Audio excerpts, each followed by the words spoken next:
Time యూపీఎస్సీకి tuitions only in Tirumala IAS institute Chaitanyapuri. Call చేసి ఇప్పుడే జాయిన్ అవ్వండి.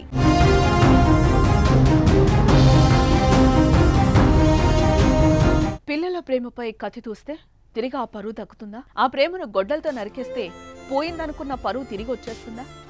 ఏమాత్రం రాదు కదా. మరి కన్నవారు కత్తులు ఎందుకు దూస్తున్నారు? తెలంగాణలో ఎందుకు ఈ పరువు హత్యలు? హత్యలతో వారు సాధిస్తున్నది ఏంటి?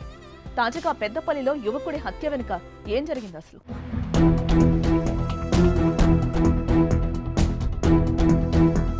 తెలంగాణలో పరువు హత్యలు కలకలం.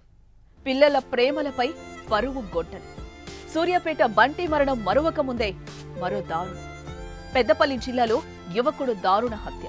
కుమార్తెని ప్రేమించాడని గొడ్డలితో నరికి చంపిన తండ్రి. పుట్టినరోజు నాడే హత్యకు గురైన యువకుడు.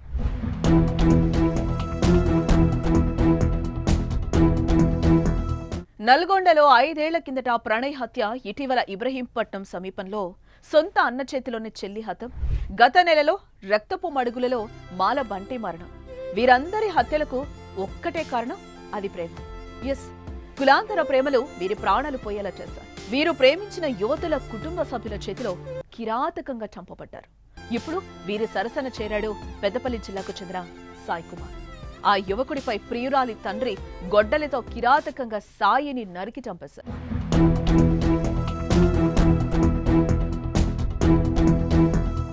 ఎలిగేడు మండలం ముప్పిరి తోటకు చెందినవాడు సాయి కుమార్. అదే గ్రామానికి చెందిన ఓ యువతితో ఏర్పడిన పరిచయం అది కాస్త ప్రేమగా మారింది. 2 ఏళ్లుగా ప్రేమించుకుంటున్నారు. కానీ వారి కులాలు వేరు కావడంతో యువతి తండ్రి ముత్యం సదయ్య వారి ప్రేమకు అడ్డుపడ్డాడు. అటు కన్న కూతురికి, ఇటు సాయి కుమార్కి ప్రేమ పేరు ఎత్తితే మర్యాదగా ఉండదని హెచ్చరించాడు. కానీ ఆ హెచ్చరికలు వారి ప్రేమను విడదీయలేదు. తరచూ మాట్లాడుకోవడం, వీలు కుదిరితే కలుసుకోవడం జరిగేది. మార్చి 27న సాయి కుమార్ పుట్టినరోజు. పెద్దపల్లిలోని హాస్టల్లో ఉంటూ డిగ్రీ 2nd ఇయర్ చదువుతున్న ప్రియురాలను కలిసి పుట్టినరోజు వేడుకలు జరుపుకున్నాడు. ఈ విషయం యువతి తండ్రి సదయ్యకు తెలిసింది. అదే రోజు రాత్రి స్నేహితులతో కలిసి కేక్ కట్ చేశాడు సాయి కుమార్. ఆ సమయంలో ఎంతో సంతోషంగా ఆనందంగా గడిపాడు.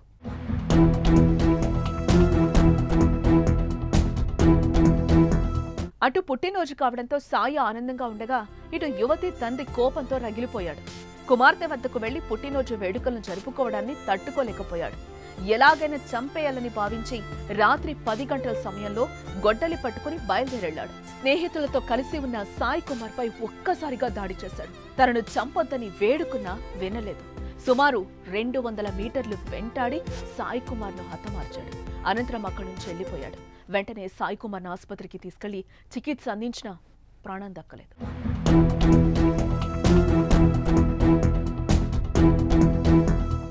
ఏ తల్లిదండ్రులకైనా పిల్లలు చదువుతున్న వయసులో ప్రేమలో ఉన్నారంటే కోపం రాక తప్పదు, అది సహజం. అందులోని కులం కాని వాడిని ప్రేమించారంటే తమ పరువు మర్యాదకు భంగం కలుగుతుందని భయపడతారు. ఆ క్రమంలోనే క్షణికావేశంలో ఇలాంటి నిర్ణయాలు తీసుకుంటున్నారు. కానీ ఏం లాభం? ఆ క్షణం వచ్చిన కోపం చల్లారుతుందేమో కానీ ఆ తర్వాత వచ్చే పరిస్థితులు అత్యంత భయంకరంగా ఉంటాయి.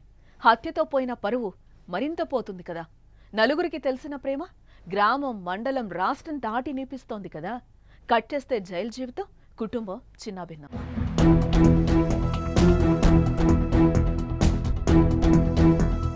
నల్గొండలోని ప్రణయ్ హత్యలో ఏం జరిగిందో చూశాం కదా. కుమార్తెను ప్రేమించి పెళ్లి చేసుకున్న వ్యక్తిని చంపించిన మారుతీరావు కొన్నాళ్లకు ఆత్మహత్య చేసుకోవాల్సిన దుస్థితి.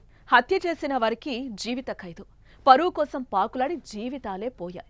కానీ చాలా మందిలో మార్పు అయితే అస్సలు రావడం లేదు. చంపడమే న్యాయం అనుకుంటున్నారు. కానీ వారి చేతులతోనే వారి పిల్లలకు అన్యాయం చేస్తున్నామని మాత్రం ఆలోచించలేకపోతున్నారు. తల్లిదండ్రుల ఆలోచన ధోరణి మారితేనే ఇలాంటి దారుణాలు ఆగుతాయి. అదేవిధంగా పిల్లలు కూడా చదువుకునే సమయంలో ప్రేమించడంపై ఆలోచించాలి. తర్వాత ఎదురయ్యే పరిస్థితులపై అవగాహన ఉండాలి. ప్రేమను నిరాకరిస్తే చనిపోవడం కూడా కరెక్ట్ కాదు. మరి పరువు హత్యలపై మీ అభిప్రాయాన్ని కామెంట్ చేయండి.